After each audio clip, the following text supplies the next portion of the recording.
No, there you go. Now, all right. Hello, everyone. It's a little dark. Let's see. I don't know who's joined and who's not, because as technologically advanced as we are, some of the systems are still not showing.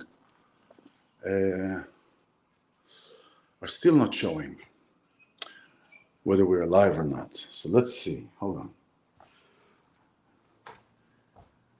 Humming between the moments. Humming between the moments.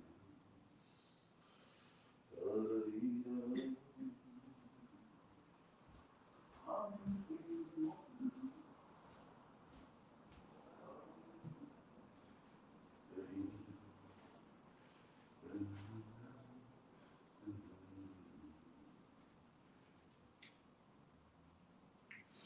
All right, almost Shabbat Shalom. Again, we are here in the middle of, there you are. All right.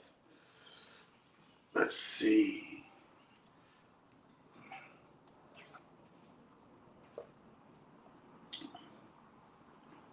Hello, everyone. And I wish you could see the sunset, but it's kind of a dreary day. And today, actually, in Malibu, on Ventura Coast, there was like a mini tsunami thing, you know? There was like this big wave and went a couple of blocks. There were like 8 people or 10 people that were wounded. And so, but it was quite in a localized place. So I'm thinking maybe there was some kind of an experiment or something around that area that caused that particular section of the beach. It's about 15 miles from here, up the coast, that caused only that couple of waves to just get in and whoosh everything. So, but we are here.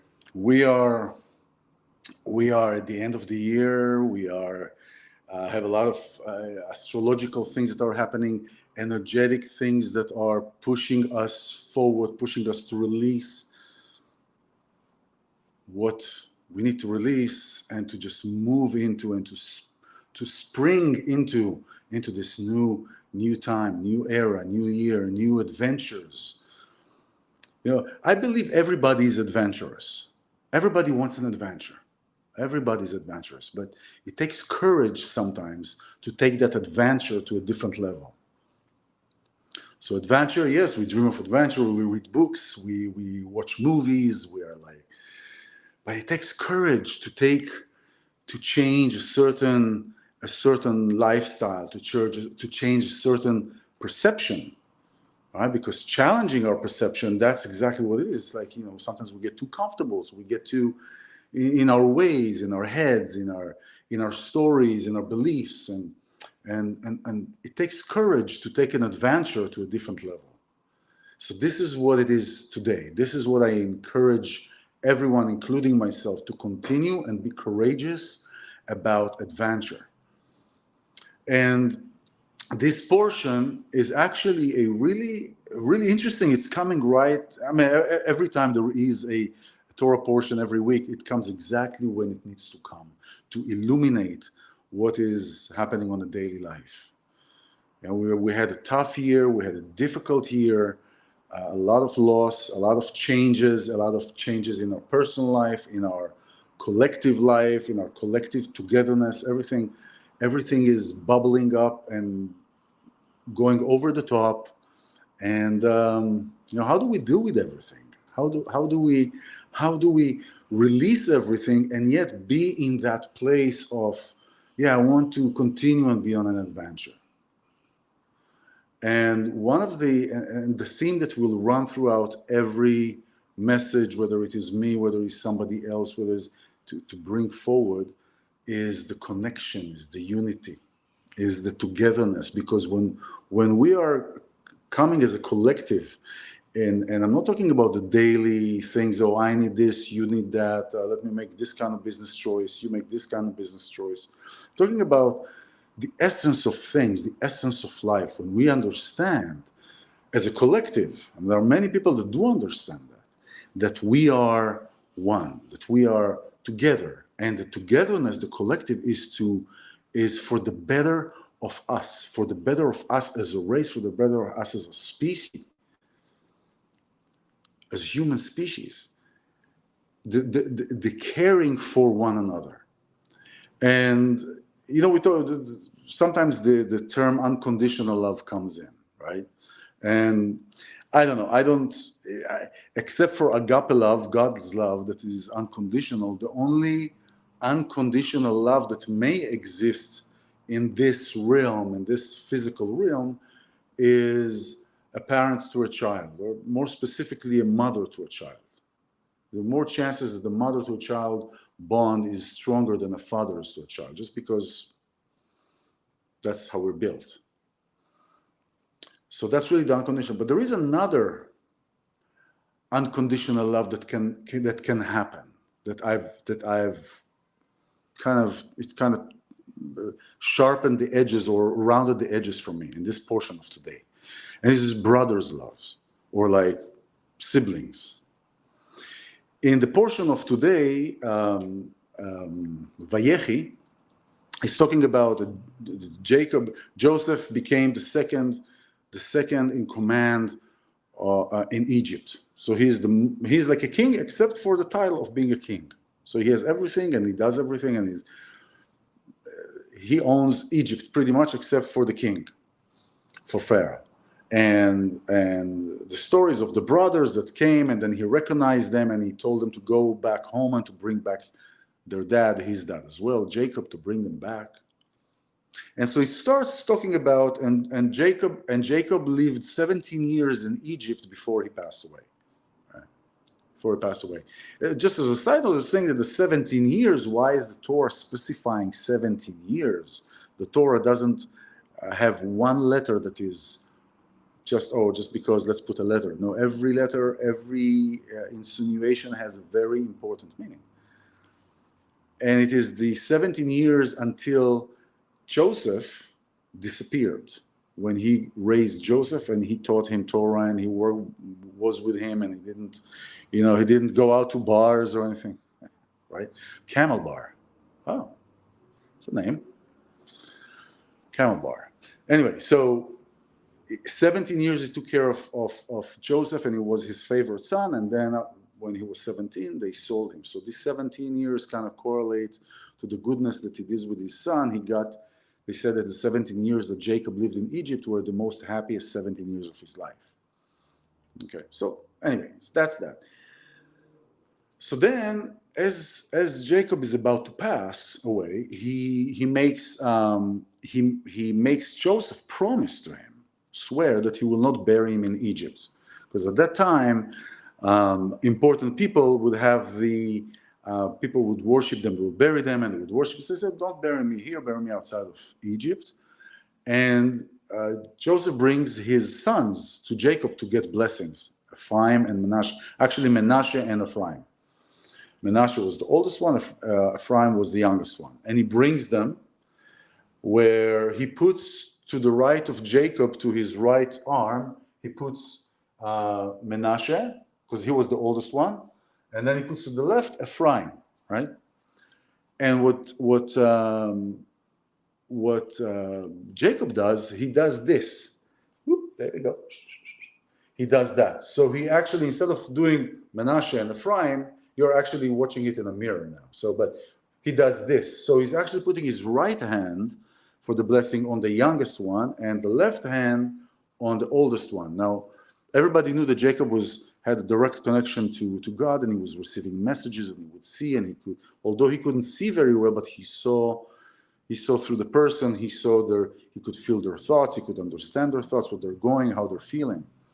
And so the question is, and then Joseph tried to correct Jacob, but Jacob refused. He said, no, also Manasseh will grow and will have many, will have success and will prosper, but he's going to get the main blessing. And so there are two things here. There are a few things, actually. Why did he cross? Why did he do this? Why did he? And so if you remember the story of Joseph, his brothers, he was the youngest one, He was the youngest one out of all the brothers. And his brothers were jealous of him. They were jealous of him. And they were jealous of him that they wanted to kill him and to sell him and to whatever, just to get rid of him, because they were jealous. And Jacob, their father, gave Joseph the most attention, and he gave them everything. And they were jealous. And this is what jealousy does. Anyway, we'll get to that later, because this is another part of love. How do we deal with all these matters of jealousy and so forth? And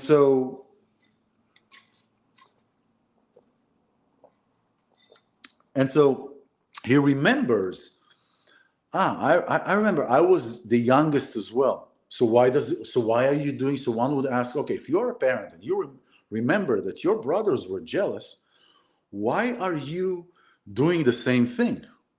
Why do you want to incite or possibly create some kind of a jealousy between the older brother, Menashe, to Ephraim, the youngest one? But he could feel their feelings. Are their feelings being changed? Is their body expression, is their soul expression being changed when he is doing this? And he could see that, and the youngest one, Ephraim, it was neutral. Nothing happened. He didn't think, oh, I'm better than my brother. Then, yay, I'm going to be better than my brother. It wasn't there. And on Menashe, the older one, he could feel that he was happy for his brother.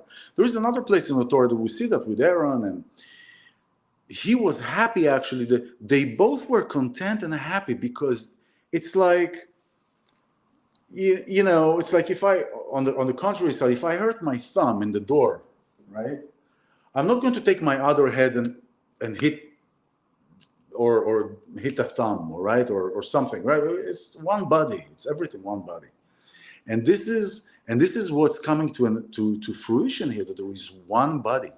And he noticed that there is a really true support and love between these brothers, something that evolved from when he was the youngest one, and he received jealousy.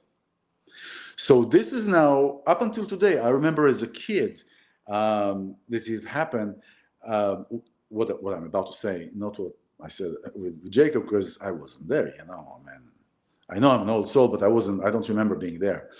So Jacob says, from now on, every house and every generation will say, when they bless on Shabbat evening, you bless, it's tradition to bless the kids, and the father blesses the kids, says, may God put you as Ephraim and Menashe. And this is a blessing that I remember my dad used to do all throughout. This is in Judaism, it's a very known blessing. Simcha Elohim Ephraim u'Menashe. May God put you in the world as Ephraim and Menashe, with that love, with that bond, with that unconditional love. So there is love and unconditional, hopefully, for the other person.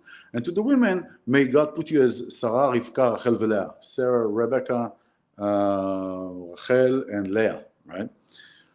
So there is here this example of this love, this really wanting, I really want the best for you.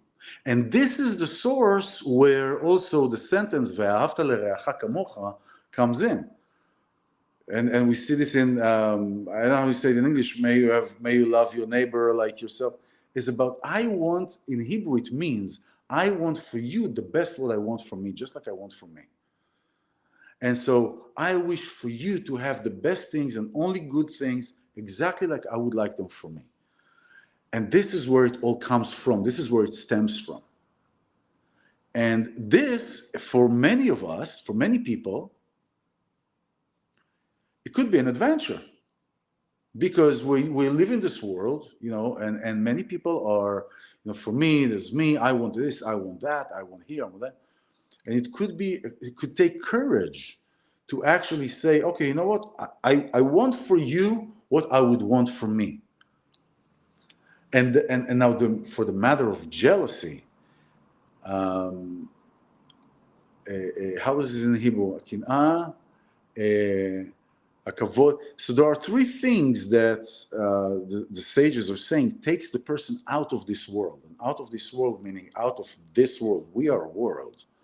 Out of this world. Kin'ah, ga'ava, ve'atzabim. Jealousy, pride, and anger takes the person out of this world. When there is a sentence, somebody's hot-headed. What does that mean? It means the blood is rushing in an unconventional way to the brain, causing the person to lose sight of anything, and then the person is just like a jaw lock. You know, when a dog, a Rottweiler bites, and there is the lock of the jaw, you cannot do anything. You're done. This is exactly what happens to somebody who is hot-headed, quote unquote. When the blood rushes and they don't see nothing, they just go boom like that. What happened in 7th of October in the massacre in Israel is that they were giving these guys, these Arabs, these terrorists, they just went in like and they didn't care nothing, just in their head, just in their thing. It says that they also got the heavy drugs before they went in there, but who knows, whatever.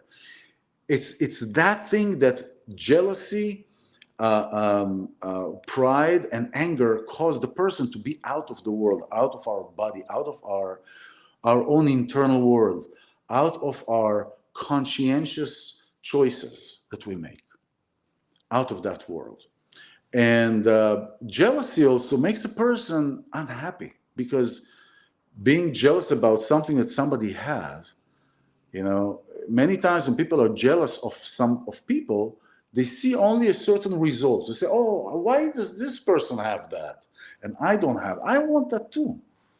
Yeah. Well, you can't just have only the good stuff that you think is good that you want. You have to have the entire package. Are you ready to take the entire package and have the entire sufferings and whatever that person went through to get whatever you think that you want? You have gifts that the other person doesn't have, and the other person has gifts that you don't have.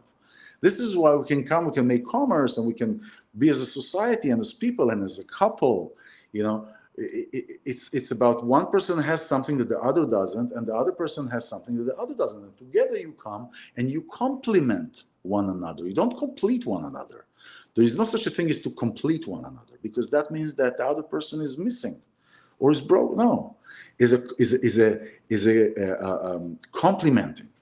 It's like the sign of the yin yang, right? One side is thicker than the other, and the other side is thicker than the other, and they complement into a circle. So what we see this weekend in this portion, and what we really, and I wish and I pray and I am intentionalizing and channeling frequencies and energies to us, for us to come together and to start seeing that we all have a common interest. And our common interest is to thrive. Our common interest is to be in love. Our common interest is to grow. Everybody wants the best for themselves. And when they have good for themselves, they have them naturally for others. So this is what I would want for everybody this year, this coming year, and this new renewed energy, this renewed love connection, this renewed sense of adventure, and not just a sense of adventure, but the courage to take that adventure, the courage to go out and to go out of the comfort zone and to do something that is against our grain for the good, only for the good of somebody else, for the good of yourself. So this is what I wish, and this is what I hope for everybody and want for everybody. And so if you're here, that means that you had to be here. I'm iLan Azoulai, a spiritual life coach and a sound therapist. Everything that we say, everything that we think, everything that we utter, this is the gift that we have as humans. The words that we speak, the language that we choose, and the language that we use. And the beautiful thing is about this is to recognize when we are not in that positive frequency. We have the awareness and we have the consciousness to recognize, I wasn't in this positive, and to retract and to go out again. So this brother's love that Menashe and Ephraim showed, let this brother love be upon us as as a species, as together to come and to thrive and to go out and to blast and have fun, because without fun it's not fun. Shabbat shalom everyone, and I will see you soon. Bye-bye.